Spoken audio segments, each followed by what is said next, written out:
Olá, alunos, tudo bem com vocês? Tudo ótimo, tudo em paz, tudo tranquilo? Eu espero que sim. Espero que vocês estejam bem, estejam se cuidando dos seus familiares, cuidando das pessoas que vocês amam e fazem parte da vida de vocês. É um prazer, uma alegria, uma satisfação ter vocês nessa segunda aula. É nosso segundo encontro, segunda aula do segundo bimestre. Eu sou o professor Denilson. Sejam todos e todas bem-vindos e bem-vindas. E vamos aos estudos, né? Peço a você, meu querido, minha querida, que assista a videoaula até o final, pois os assuntos são muito importantes. Vale a pena a gente focar nos estudos, prestar atenção, ler os conteúdos. Eu sempre digo que vocês precisam ler o conteúdo da disciplina, o assunto da aula. Assim, vocês com certeza irão entender muito bem a explicação do professor, certo? Mas, por favor, leiam mesmo, tá bom? Leiam mesmo, preste atenção na videoaula, façam suas atividades. Dessa forma, nós vamos crescer nos estudos, crescer na aquisição de conhecimento, na cultura acadêmica e vocês realmente só tem a crescer e a se desenvolver. Conta comigo, viu? Eu sei que ainda nós estamos online, né? Muitos alunos já estão ainda estudando só em casa, mas peço a você, faço o convite, se você já tem a possibilidade de vir para a escola, assistir às aulas presenciais, por favor, venha e você será bem recebido e com certeza é muito melhor, né? Muito melhor ter a aula presencial, você tem contato com seus colegas, seus professores e assim a gente interage melhor. Então, tá feito o convite, viu? Meu querido aluno, minha querida aluna, se você de fato já tem condições, está tudo bem com você, com seus familiares, venha para a escola, venha assistir às aulas presenciais, certo? E peço mais uma vez a você empenho, dedicação, coragem, motivação para estudar, certo? A gente sabe que tem os desafios da vida, do dia a dia, os problemas, mas você é estudante. Eu posso até dizer que você é acadêmico, tá? E estudante acadêmico pesquisa, lê, se aprofunda nos conteúdos. E por que isso? Porque isso faz parte da sua vida enquanto estudante, certo? Você precisa focar cada vez mais nos estudos, tá? E empenho, dedicação, coragem, certo? Porque, como você bem sabe, você sabe que tem muita coisa para fazer, são várias disciplinas, vários conteúdos, vários professores que você precisa focar aí nos estudos, precisa se organizar para dar conta de todos os trabalhos, todas as atividades, assistir todas as videoaulas, para você realmente conseguir dar conta dos seus estudos e dos seus compromissos enquanto estudante, certo, aluno? Então, tá aí a motivação para você, que Deus te abençoe, abençoe seus familiares, abençoe as pessoas que fazem parte da sua vida e que Deus te cubra de bênção e de sabedoria. Peça de Deus sempre a sabedoria, o dom do Espírito Santo, o dom do discernimento, tá? Para você ter condições intelectual para compreender bem as matérias, os assuntos explicados. Então, que Deus te abençoe grandemente e que você seja um homem, uma mulher de fato de Deus, tá? Tenha sempre a vida de oração, a vida de espiritualidade, porque Deus é tudo na nossa vida. Deus é nossa força maior e a gente precisa cada vez mais estar ligado a Ele na intimidade, na oração, na espiritualidade e não esqueça dessa dimensão importante da nossa vida, que é a vida de oração, a vida de espiritualidade, porque Como eu já falei, Deus é a nossa força maior e Ele está sempre conosco. Ele mesmo prometeu que estará sempre conosco. Então, sinta a presença de Deus, sinta a força de Deus presente na sua vida, que te dá as condições necessárias para você viver bem a sua vida de família, de amizade, vida de estudos, que é muito intensa, né? Exige muito dos alunos, mas confie em Deus, confie também no seu potencial. Você é uma pessoa de grande potencialidade, de realmente de você é capaz. Entenda que você é capaz, você é inteligente, você o que você quiser para a sua vida, com o seu esforço, com o seu empenho, com a sua dedicação, com as bênçãos de Deus, com a graça de Deus, você vai conseguir. Certo, alunos? Então, acompanhe aí a videoaula com atenção e vamos aos estudos. Assunto da ética da poupança ao consumo como prática social. Página 8 e 9. Alunos, tá aí o nosso assunto da aula de hoje, mas como vocês bem sabem, a gente sempre revisa o assunto da aula anterior. Então, a gente vai fazer isso agora de uma forma breve, mas importante, que é para vocês fixarem bem as informações do assunto estudado na aula anterior. Então, acompanhe aí com atenção. Advento da sociedade de consumo, né? Foi o que a gente estudou, o que a gente aprendeu na aula anterior. Você já deve ter ouvido falar que no presente as pessoas são mais consumistas do que no passado. Isso de fato é verdade. Na verdade, hoje, de fato, a gente está nessa ideia de que ser feliz, né? A gente vai colocar a questão da felicidade, que para ser feliz a gente precisa ter as coisas, tá? Quanto mais a gente, na nossa ideia, na nossa cabeça, quanto a gente mais a gente tem as coisas, mais a gente vai ser feliz. Será que isso corresponde? É verdade isso? O que você pensa sobre isso, né? E tem a expressão, né? Que o ter é mais importante que o ser, né? Infelizmente, às vezes essa ideia ela é muito presente, mas é uma ideia errada. Posso dizer para você, uma ideia que não procede, que a gente tem que o mais importante é o ser humano, tá? O ser humano na sua dignidade, na sua integridade, o ser humano quanto um ser importante, um ser criado por Deus. Vamos pensar assim, né? Um ser não é nem criado, é filho de Deus, tá? Então, por isso que a gente precisa valorizar cada vez mais o ser humano, não colocar as coisas mais importantes e deixando o ser humano de lado. Não. O ser humano sempre tem que ser prioridade. As outras coisas vêm como consequências para ajudar o ser humano a viver bem, certo? Os seres humanos em geral têm necessidade não somente de materiais, tá? A gente sabe que a gente não precisa só de matéria, só das, das coisas para satisfazer nossas necessidades física, mas o ser humano, sobretudo hoje em dia, precisa de muita coisa para viver, né?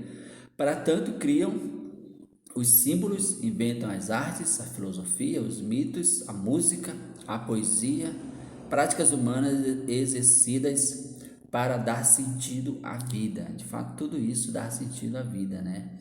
Então, o ser humano ele não precisa só de coisas materiais, mas precisa de outras coisas que para a sua realização, vamos poder assim, para a realização humana. Quem que não gosta de uma música, né? Quem não gosta da arte?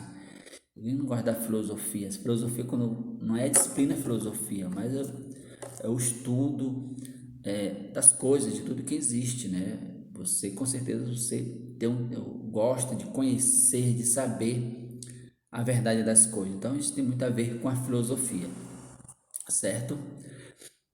Preciso ainda de carinho, amigos e tempo para o descanso. O modo como satisfazem suas necessidades materiais, simbólicas e emocionais é um dos fundamentos da existência da cultura. Então, ali o elemento sobre cultura, né? E está sempre falando sobre cultura. Então, símbolos, a necessidade, a questão emocional, enfim, tudo aquilo que envolve o ser humano, tudo aquilo que diz respeito ao ser humano, são fatores, né, que dão a existência à cultura. Então, cultura é tudo aquilo que o ser humano produz, tá? Tudo aquilo que o ser humano cultiva, certo? O ato de consumir no sentido de utilizar é bastante antigo, tão antigo quanto os seres humanos. Relaciona-se de forma direta às múltiplas necessidades humanas. Mas será que só a utilidade e a necessidade explicariam os motivos pelos quais o consumismo acabou transformando em um modo de vida? Certamente que não. Para justificar essa resposta é preciso recorrer à ideia de mercadoria, certo? Turma, questão de utilizar, de consumir é natural. A gente precisa utilizar, precisa consumir até para sobrevivência, tá? Mas o modo que chegamos no mundo, no momento, é que a gente precisa de muita coisa para viver, a gente pode cair de fato nessa tendência consumista. Quando se fala de consumismo, o consumista entenda que é o exagero, é ter além do necessário, tá? É ter além do necessário. Então, o que está por trás do consumismo, tudo isso? A gente vai verificar agora, vendo alguns pontos até históricos, certo? Acompanha aí. Quando os objetos podem ser considerados mercadorias? Uma pergunta muito importante. Quando um objeto pode ser considerado uma mercadoria? Vamos ver. Essa palavra vem do latim, mercator, e significa aquilo que tem a finalidade de ser comercializado, isto é, levado ao mercatus, comércio ou negócio. A palavra não se aplica apenas a objetos produzidos, mas também a especiarias trazidas de outros lugares, animais criados ou domesticados, como bois, cavalos, camelos, enfim, tudo que tenha o comércio como destino. Então, você já percebeu que tudo pode se virar, tudo pode se tornar uma mercadoria, tá? No sistema capitalista é isso. Tudo que o homem toca se torna mercadoria.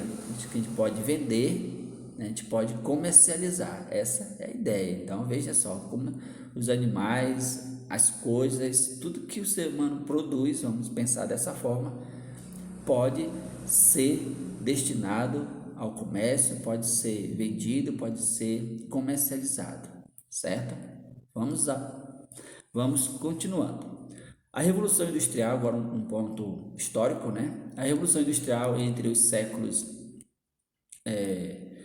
18 e 19, que se consolidou um sistema que tem por base a produção e a circulação de mercadoria. Então foi nesses séculos que consolidou essa questão de produção e comercialização de mercadorias, o que inclui, é claro, o consumo. Esse sistema é o capitalismo, tá? Então tá aí um bom conceito relacionado ao sistema capitalista, tá? Produzir e consumir.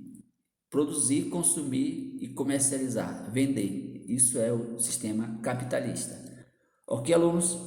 Tudo certo? Vamos prosseguir. A mercadoria tem a finalidade de satisfazer as necessidades de quem compra, de quem a compra. Venham, venham estas, desculpa, vejam estas, do estômago ou a fantasia. Nas palavras de Karl Marx, essa satisfação está ligada à utilidade da mercadoria, isto é, seu valor de uso. Pense, por exemplo, num caderno que compõe seu material escolar. Ele tem uma utilidade e satisfaz sua necessidade de fazer anotações e atividades. Então, até aí tranquilo, né? Aí tranquilo, ele falou do valor de uso tudo aquilo que a gente precisa tem um valor de uso, né? Mas vamos prosseguindo que tem mais coisas aí. Eu coloquei essa imagem aí que é para, de fato, evidenciar a produção das coisas dos produtos, aí tá com a ideia de realmente de vender, de comercializar. E vejo como isso é muito presente, né? Sobretudo quando se fala da indústria do entretenimento, tá? Da música, do cinema, da diversão, enfim, da moda, dos produtos que são mais consumidos. Então, tudo isso está nessa perspectiva de venda, de comercialização, de venda e, portanto, de consumir e consumir.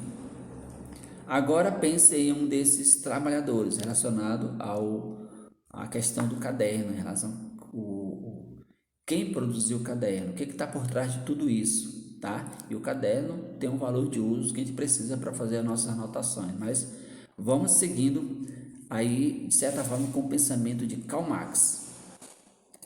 No sistema capitalista, isso é possível porque tal empresário é proprietário dos meios de produção, tá?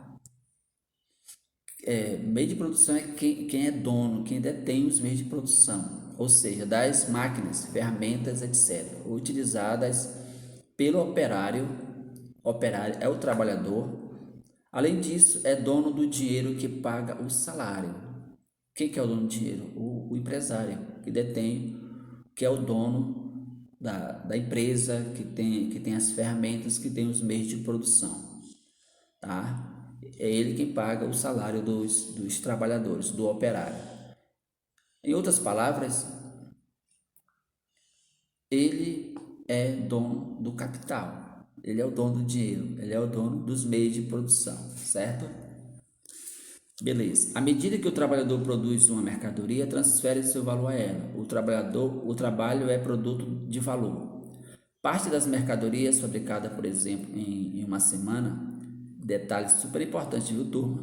Parte de uma parte das mercadorias fabricadas, por exemplo, em uma semana já seria equivalente ao salário do trabalhador. E o restante produzido nas 3 semanas do mês constituiria um excedente para ser vendido, tá? Aí essa é a ideia, viu, turma? Assim, se o operário já produziu o correspondente a seu próprio salário, o dinheiro que o capitalista usa para pagar o salário retorna em forma de mercadoria e lucro. Esse processo permite ao empresário aumentar seu capital, sua renda, seu patrimônio. Daí o nome de sistema capitalista. Tá aí, pessoal. E essa é a ideia de Marx, né, que eu penso que é muito real. E no final das contas, acho que é uma imagem também que expressa bem a, a relação entre patrão e empregado. Vamos agora entrar de fato na aula de hoje. Da ética da poupança ao consumo como prática. A produção de mercadorias em fábricas começou com a Revolução Industrial na Grã-Bretanha, consolidando-se em definitivo entre a segunda metade do século XVIII e o início do século XIX. Então, está aí quando de fato o sistema capitalista, essa questão de comércio foi efetivado. Primordialmente a mercadoria mais importante era o tecido de algodão que a Inglaterra produzia e exportava, em especial para as colônias. Contudo, os antecedentes de uma sociedade de consumo eram mais visíveis na França do século XIX. Tá? Então, já na França do século XIX, então, já estava mais presente essa questão da produção e do consumo. Tá? Então, uma imagem que expressa bem essa época, né? Expressa bem essa época, tá aí no material de vocês também. As grandes lojas, tá aí no livro de vocês também, diz o seguinte: as grandes lojas também eram lugares de encontro entre as pessoas mais ricas. A gente pode até entender como se fosse o shopping de hoje, isto é, constituía o espaço de sociabilidade da burguesia.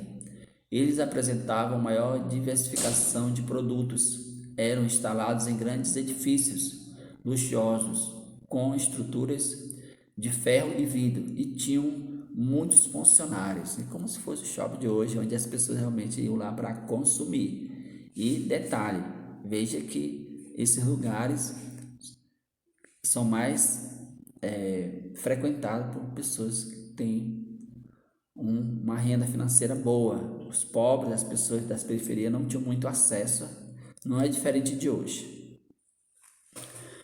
O aspecto cultural aparecia nos jornais, nos romances de folhetim, histórias publicadas em capítulos e que podem ser considerados antepassados das novelas televisivas. Com o folhetim, a literatura, a arte mais elitista e associada ao que se entendia por cultivo do intelecto e da beleza estética, foi se transformando em atividade voltada para o mercado de massa. Olha aí o mercado de massa, impulsionando ainda as vendas de jornais. Então tá aí a ideia também do capitalismo, da venda de mercadoria se expandir a toda a população, mercado de massa. Quanto é aquela ideia, né? Quanto mais vende, melhor é para o sistema capitalista. Então, se um produto se ele chega, ele é divulgado, todo mundo fica conhecendo, ele chega em todas as casas, para toda a população, esse produto ele tem a possibilidade de ser vendido consumido pela grande população. Essas mudanças alteraram bruscamente a maneira de as pessoas experimentarem a vida nas grandes cidades, não apenas em Paris, mas também em Londres, Nova York e Berlim. Trata-se do primeiro momento histórico em que as pessoas tiveram seus cotidianos transformados pelas tecnologias, pelo mercado dos meios de comunicação de massa e, sobretudo, por ter à sua disposição espaços sociais para praticar o consumo. Então, um dos lugares, né, para praticar o consumo, de fato, são as grandes lojas, aqui trazendo para o nosso contexto, os shoppings de modo geral, certo? E vejam que realmente esse novo estilo de vida transforma a vida das pessoas, o ritmo, a convivência das pessoas. Então, o sistema capitalista ele tem esse caráter de realmente transformar transformar a vida das pessoas, o estilo de vida das pessoas. Essa experiência chamamos de modernidade. Se já é possível perceber os primeiros passos da sociedade de consumo no século XIX, para entender como o consumo se tornou o que é na atualidade, é necessário voltar a atenção ao início do século XX. Vamos lá. Aí está aí uma imagem, né, que expressa de fato mesmo essa ideia de consumo e novo estilo de vida, vamos pensar dessa forma. No fim do século XIX apareceram as lojas de departamentos que ainda existem em Paris e foram precursores dos modernos shopping centers, a imagem atual da galeria em Paris. Certo, turma? Vamos avançando. E tá aí uma aula de hoje, né? Uma aula, assunto curto, mas de fato serve para a gente entender todo o processo de consumo, né? De consumo, né? Processo de realmente de efetivação do sistema capitalista e de consumo das pessoas, né? Hoje em dia, todo mundo tem essa ideia de querer consumir cada vez mais, é como se fosse uma norma ética, tá? A gente falando da ética, né? Como se fosse uma norma. As pessoas hoje em dia elas estão quase que obrigadas pelo sistema a consumir. tá? Porque a gente vive numa sociedade que a gente precisa de muita coisa para viver e, portanto, a gente precisa consumir. E é a ideia de tudo que a gente tem, tudo que a gente faz, tem que ter essa perspectiva de consumir. E para consumir precisa